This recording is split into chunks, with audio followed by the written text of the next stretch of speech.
Welcome to the Native American Archives section's 20 Years of NAAS interview series. This series features conversations with past section chairs, reflecting on their leadership and experiences. The Native American Archives section began in 2005 when archivists at the SAA annual meeting in New Orleans petitioned to form what was first called the Native American Archives Roundtable. On August 13, 2005, the SAA Council unanimously approved its creation, and David L. George Shango Jr. became the first chair, helping launch a space dedicated to strengthening tribal archives and centering Indigenous voices in the archival profession. Over the years, the Roundtable grew in size and influence, eventually becoming the Native American Archives section, continuing its commitment to advocacy, education, and community. Through these interviews, we honor that history and explore the stories of those who have guided us along the way. Hello, and welcome to the 20 Years of NAAS interview series. My name is Jack Schmidt, NAAS Secretary, and it is my pleasure to introduce today's guest, Dr. Jennifer O'Neill. Dr. O'Neill, a member of the Confederated Tribes of Grand Ronde, is an assistant professor and director of undergraduate studies in the Department of Indigenous, Race, and Ethnic Studies at the University of Oregon. Her interdisciplinary research and teaching focus on Native American, United States, and international relations history in the 20th century to the present, with an emphasis on sovereignty, self-determination, cultural heritage, global Indigenous rights, activism, and legal issues. Jennifer served as the head archivist for the National Museum of the American Indian in Washington, D.C. from 2008 to 2012, and served as chair of the Native American Archives section from 2007 to 2008 and 2012 to 2013. Welcome, Jennifer. Hello, thanks so much for having me. Of course. We're so glad that we could get together and have this conversation today. So just to kick things off, we usually like to start by taking a look back at your pre-academic life. So initially, what got you first interested in archives and cultural heritage work? Yeah, I've always been very interested in history, particularly Native American history, connecting with my own family's heritage and history. And so, as even in high school, I was very interested in history. And so, I knew when I went on to earn my degree that I wanted to focus on history in some way. And so when I did my undergraduate work, that's where I really started to get interested, not only in history, but in the ways that Native Americans have been represented in history, and particularly in different places where that history is preserved or not preserved. And so I began doing a lot of work and internships with the university's archives that I was attending, as well as speaking with my own family or thinking about my own tribe's history and where were our records, and wanting to know and seeing these different collections in repositories, and wondering if Native American communities knew that their records existed in these often non-tribal repositories. So I got started with a lot of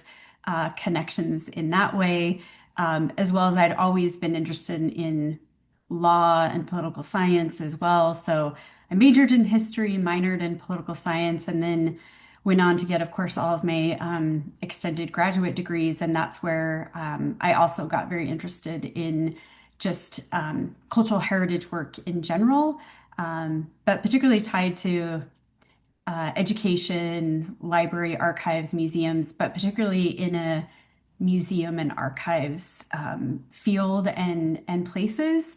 That's where I really got interested in doing this work, and really making a lot of those connections, and also seeing the erasure or gaps of where Native Americans were represented or not represented in archives.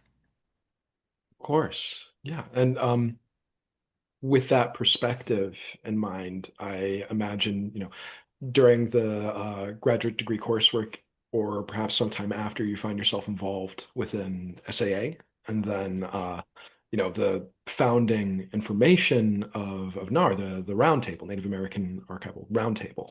Mhm. Can you tell us a little bit more about the impetus for starting the section? Why you found it was needed at the time? Yeah, yeah, just to give you a bit more context and background, I had, when we first started founding and forming the roundtable, I had completed a master's degree in history focused on 20th century history and education, and also a master's degree in archives from the University of Arizona's Knowledge River program, focused on um, information studies and archives. So I was part of the first cohort to go through the Knowledge River program, which was a wonderful program to be a part of. And so I first became involved with the Society of American Archivists after I had earned my these graduate degrees, hadn't yet received my PhD yet, but I began to be involved with SAA because I was looking for places where I could connect with other archivists who were also interested in Native American archives, but particularly looking for Native Americans who were interested in this issue as well. And as you can imagine, uh, being part of SAA at that time, particularly around 2004, 2005, there were not a lot of Native American archivists per se in the organization. There were just a handful of us and hard to find each other. And there were other organizations out there, of course, I was also a part of where we would find each other as well. But particularly within SAA, there were very few of us, and we were looking for ways and opportunities to connect with one another, to bring these issues forward, not only to the organization itself, but what are ways in which Native Americans could connect with each other. We could build relationships, alliances, collaborations, and even before developing the roundtable, I was lucky enough to be part of a small group within SAA where SAA had received a small grant, and it was called Strengthening Tribal Archives. And you had to apply to be a part of this group. And it was just a small group, I think there was about 7 to 12 of us. So this was pre-roundtable, but it was SAA's ways of realizing there was a gap in the service to and focus on Native American archives. So that was an incredible initiative where many of us who were part of that Strengthening Tribal Archives initiative then went on to see the gap in representation in the roundtables and seeing that we should develop a Native American archives roundtable.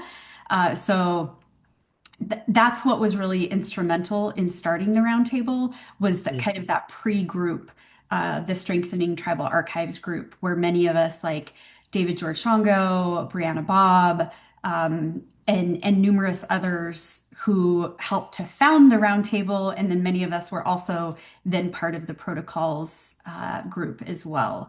So we really got our start with that first group. And the impetus was, of course, that there was really no organization within or subgroup within SAA where we could structurally get together and talk about the issues that archives, tribal archives, or Native American archives within non-tribal repositories. What are some of the challenges that they were facing, and how we wanted to bring a lot of these issues to the forefront, to have those discussions, put forth sessions, and it was really a mechanism and way for us to be able to get together and find each other and know that we had a kind of a cohort of people to have these discussions. So after strengthening tribal archives in 2005, is when we later formally brought the and developed the group and brought it forth to SAA at the annual meeting in New Orleans. And David George Shongo is the one who presented our proposal and called for the development of the roundtable, which is really exciting. Of course. Yeah. So seeing the need from that initial initiative and then meeting it, creating this place, this space to foster those connections, collaborations, and relationships. Uh, so thinking on all of that successful work, is there a single like really memorable success story that comes to mind for you from that early work of NAS of the roundtable, I guess I should say? Anything that you Yeah. recall fondly? Yeah. Yeah, there are so many. And I think thinking back on those early days, what was most successful or memorable moments are just the fact that as Native archivists and those concerned about these issues, we finally had a space in which was a place to connect with each other in general, to finally be able to know that each year we would see each other, that we had each other's contact information, that we could reach out to each other to talk through issues or to collaborate and say, are you seeing this same thing in your repository? Or how to bring issues to the larger membership and to the leadership and to talk through these issues. So one of a really fond memory I have is one of the first major initiatives we worked on. In addition to many of us being part of the protocols group that developed those policies and that initiative, we also worked on um, putting it was like a mini symposium together and we put this together at the Library of Congress because I believe our conference, the SAA conference, was being held in DC. And so it was kind of like a pre symposium before the larger conference. And we put that together all about Native American archives. So this was in 2006. And a lot of the members of the roundtable put that together. We were speakers, and we brought in colleagues from the Library of Congress who um, were allies who worked with our collections, but who wanted to bring these issues to the membership. So folks like Guha Shankar, Rob Leopold, others who were, in addition to working at Library of Congress, also at the National Anthropological Archives. Um, and by that time, I was working in DC at the State Department in the Office of the Historian, and then later in the Office of Treaty Affairs. And so I was also based in DC. And so it was a good opportunity to bring our group together. And a lot of people just don't know about some of these early symposium that we put together. And so that was one of the really most memorable moments in working with the membership and bringing those issues to from the round table to the larger membership. And it was just one of the first times, I mean, that the membership had seen us put on an event like that. And it was really incredible to put that together. And so that was a really great event. Yeah, that sounds like it must have been incredibly exciting. Yeah. And I also love you touching on the fact, pardon me, that once those connections were made, they weren't lost. They were resources that you of folks in a similar space that you could reach out to should something come up. Because I think that's something that a lot of us encounter as well. Yeah, and I think something important to point out for the group, while we worked on all these different initiatives, which I'll talk more about, what Mhm. was so important to this group, particularly in the early days, was the ways in which it wasn't just about whether or not we were going to bring about all these initiatives or if they were successful or not. It was really about being in relationships together, being Mhm. collaborating together, being able to have this network of people that we could talk with each other. And that was just as important as any of the initiatives, was just having an incredible group of people to know and to work with and to feel like we could lift each other up. Of course. And, in today's NAS, that's something that we highly value and cherish as well. Yeah. Now, coming back to the other, initiatives, for instance, the protocols that you've mentioned, you also assisted in leading the development and the implementation of these best practices, the frameworks and protocols for Native American archives and non-tribal repositories across the US. How specifically would you say that the roundtable supported that work within SIA? Yeah, I would say the roundtable was a huge part of not only having many of the members be a part of the group that developed them, but also then part of bringing them forward to SAA and having discussions and coordinating all of these different listening sessions. Um, and so I'd just like to give a shout out to and acknowledge Karen Underhill, who was then the head of archives at Northern Arizona University, who was the one who brought the protocols group together. So for the protocols for Native American archival materials, Karen Underhill at NAU is really the one who um, saw this need as well in the field, and she was one that put together a proposal that received funding from a lot of different funding agencies like the Werner Gren Foundation and others.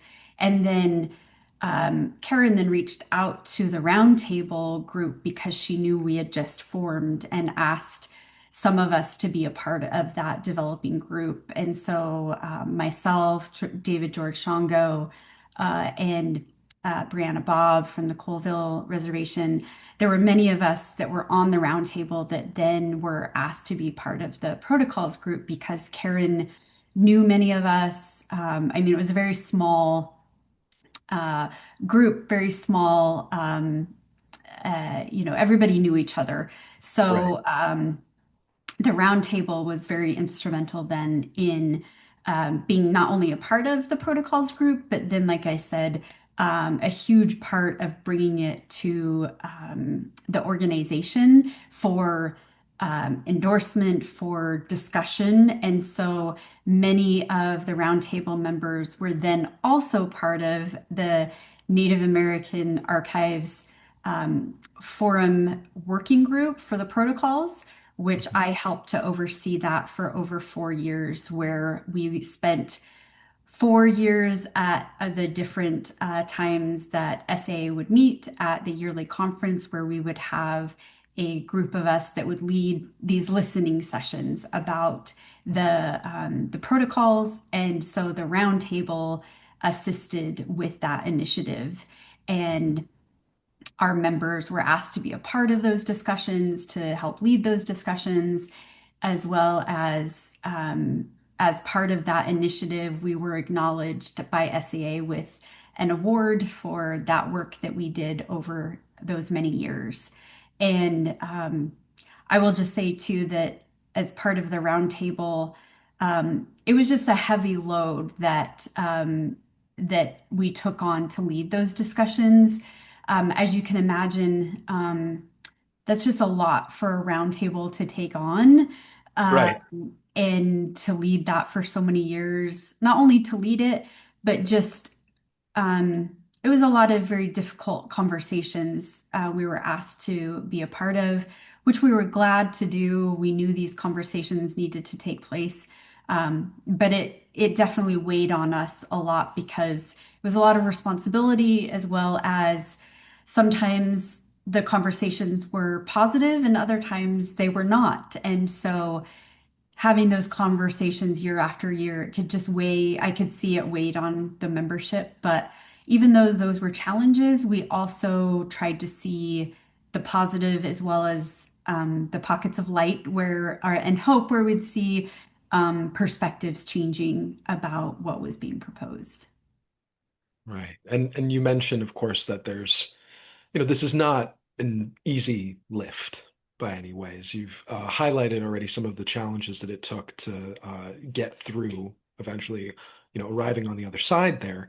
Um, would you say, was there anything in particular that really like powered everyone through not only just that overall length of time and the nature of the work, but other challenges that popped up across it, how you were able to continue moving forward before the protocols were eventually adopted? Right. And I think something important that we tried to focus on, because so much of the original drafters of the protocols, many of those some of those did become part of the roundtable and part of this working group work where we were doing the listening sessions, and others weren't, and they were off doing other work. And so I just want to point out that something that we tried to focus on was, yes, we were going to continue doing these listening sessions and asking for endorsement of the protocols. A lot of the roundtable focused on that. But what we tried to remind our membership of was that even if they weren't endorsed or even by SAA, did that our strength and the work that we did not rest on that. Meaning, Mhm. just because SAA wasn't going to endorse them or it was taking this long didn't mean institutions and individuals couldn't endorse them on their own or utilize them. Right. Meaning that in activist work, which I see a lot of what the roundtable does is activist work, um, it's important to remember that um, organizations, institutions operate kind of on their own schedule, or it's going to take a lot of years for a larger membership to come around to these sorts of recommendations when it's 98% not coming from or not Native American membership of this larger organization. So of course, a lot of what we tried to focus on was the positives happening in other institutions or those that had already utilized the protocols. And we would celebrate that. So in our yearly meetings, at our roundtable meetings, we would always bring forth case studies of where the protocols and positive work happening in our communities was occurring. And so we tried to really focus on that because we sort of just, not that it wasn't important for SAA to endorse and to focus on that, but we also knew that that was sort of needing to happen at a council level, and they needed to kind of wrestle with that in their own minds. We already knew and we're doing this work no matter what. So I think we really tried to focus on that in kind of separating out the endorsement from the day-to-day work that was happening in tribal communities and with tribal archivists and with Native American archivists who were working in non-tribal repositories. We tried to also be a grounding space for people who wanted to come and just like talk through issues of how they were meeting challenges in their own repositories. Right. Yeah. So I'm hearing taking the wins where you can get them, because of course it's still an inherent good that the protocols had existed in the world, and that people were able to utilize that resource, people in institutions as well, before that adoption Oh or yeah, yeah, many years before, okay, you know? because yeah, the protocols were developed in 2006 and not endorsed by SAA until much later in 2018. And Yeah, so, many, many years. and the working group ended about 2012 or even way before that. And so, um, that's why we said, just because SAA isn't quite there yet doesn't mean you can't use it or endorse it on your own in your own institution. And That's why we really tried to focus on it in that way, because if we just wait and see where organizations land, that can become problematic as well. We wanted to make Mhm. sure that Native American archivists felt empowered to do the work they needed to do. Of course. Yeah. Uh, and thinking of that as well, because some institutions and other people and places, et cetera, across the country are all on their own timeline. Uh, I think about what the practices, the policies, things of that nature. If there are elements of that the archival community took longer to embrace, have embraced, or are still yet to embrace, to support Indigenous archivists and Indigenous archival systems, if there's anything that comes to mind for you with regards to, again, the practices, the policies, or if you think, we're there when it comes to that work, or if we're still, a while from being there yet. Yeah, I think I also just want to acknowledge just the early work of the roundtable for so many years, centered around educating the larger SAA membership just about why uh, and how Native American archives are different from traditional archives, and also why bringing in Indigenous ways of knowing and centering Indigenous sovereignty and teaching about all of these things. So much of the roundtable's work centered on that.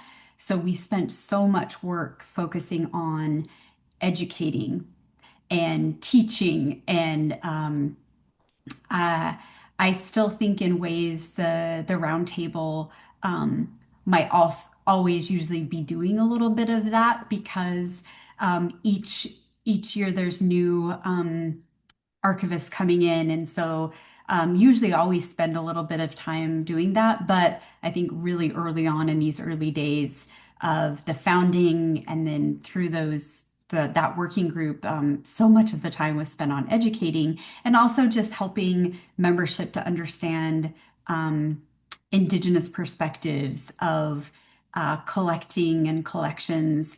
I think, of course, one of the biggest hurdles was always um, of course, how Native American archives are different, about Native American sovereignty, as well as the cultural protection and cultural sensitivity with all different types of collections and how to implement those, and also how to have these conversations around the problematic ways that collections ended up at institutions, reckoning with that, and a lot of repositories maybe not ready to do that work yet. And then also having conversations around return of collections um, when you're assessing how collections came to you, when it might be appropriate to return those collections, and how to. One of the biggest that is most important is building relationships with tribal communities in order to have those conversations.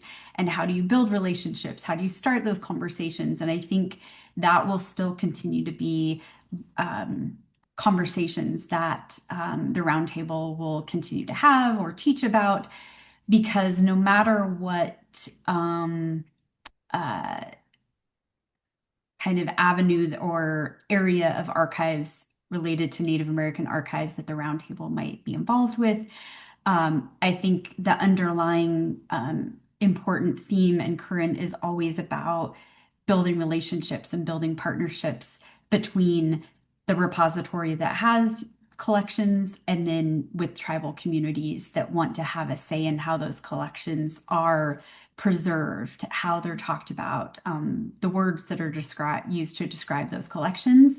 And so I think that will constantly still be a theme, is how tribal communities, how these repositories are honoring Indigenous archival sovereignty, how are tribal communities, how are archives ensuring that Native Americans have not only access, but how do they have oversight of those collections? Mhm. And I definitely do see there has been a lot of shift in uh, policies, procedures, and it's starting to be the baseline for repositories, meaning finally honoring and recognizing Indigenous sovereignty and how Indigenous archives are different in relation to Indigenous governments and to nation building.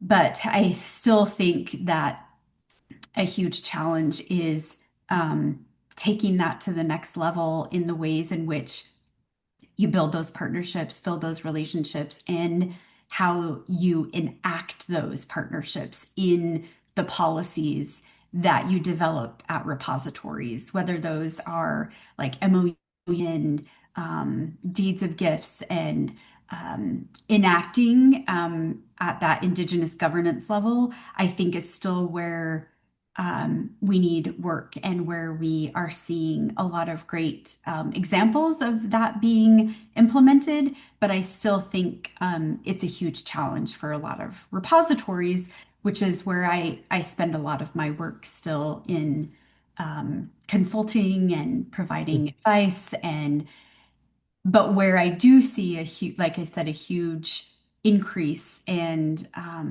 where it's heartening to hear a lot of work is the repositories know they need to do that work. And so that's Right. a huge change.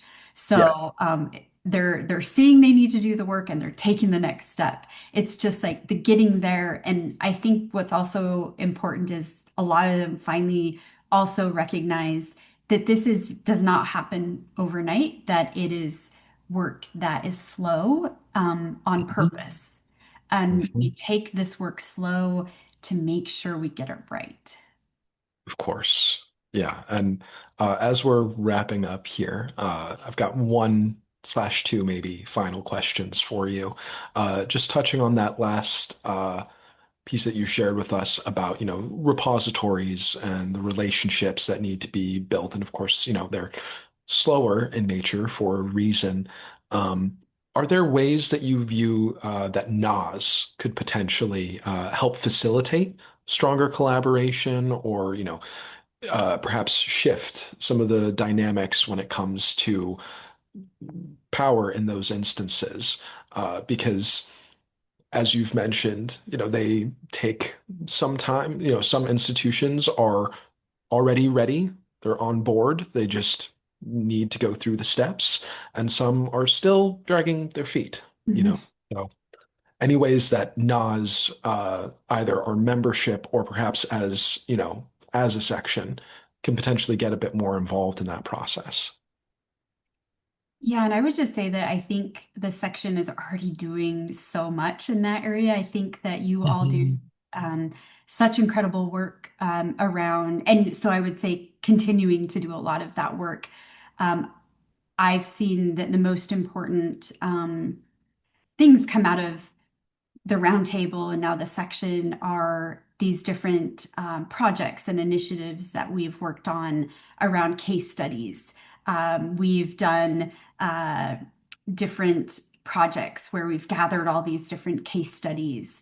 I know early on, particularly when I was the chair, that's where a lot of the membership wanted to see, okay, we've heard you talk about this. Now, can you give us examples? And so I know that the membership is always looking for examples, which I know we continue with the section to build out a lot of case studies, as well as policy work. In addition to the protocols, I know the section has worked on um, uh, policies around and values around the importance of repatriation, Mhm. which is great to see. So I think the more ways in which the section can continue to develop policies and procedures, whether it's working within the section or it's partnering with other groups like, of course, the Association for Tribal Archives, Libraries, and Museums, which is also working on different types of procedures and frameworks that is going to like these tangible um, resources for archivists and cultural heritage workers that provide them with real tangible examples is going to help the profession and the membership. Um, and I think, and just like what you're doing here with these conversations and with a few years ago, through this section, we also led conversations around implementing the protocols. So I think through this section, we've done so much incredible work around the protocols, around repatriation. And I now think a lot of work could also focus on this larger initiative around Indigenous archival sovereignty and Indigenous data sovereignty. There's so much incredible work. I think we could also focus on that. I know a lot of my recent research has focused on kind of that convergence of that area and how we can also partner with a lot of social scientists who are working on data sovereignty and learn from each other in bringing those conversations together with public history and cultural heritage work and just um, our tribal archivists and those working in the field are already doing so much, and we're doing so much. I think just to keep doing the incredible work that we've done and also build up each other in this group. Like I said from the very beginning, there's all this external work that we do, but I think the ways in which we can build each other up and be a resource for each other is just as important. Thank you. Yeah, that really got at the heart of what I was trying to really eke out in this last question here, of just the final reflections and suggestions of where we might be able to go, while also supporting and bolstering us in the work we're currently engaged in. Yeah. So, thank you again so much, Jennifer, for Thank joining you us so much. today. It was wonderful having a chance to have this conversation with you. And for our audience at home, I would invite you to visit our NAAS microsite on SAA. You can follow us on Facebook and LinkedIn as well for any further information and updates, or potentially join us on Discord. We will share links to all of the above in our show notes. Thank you so much for your time, and thank you Thanks, all. Jack. Bye now.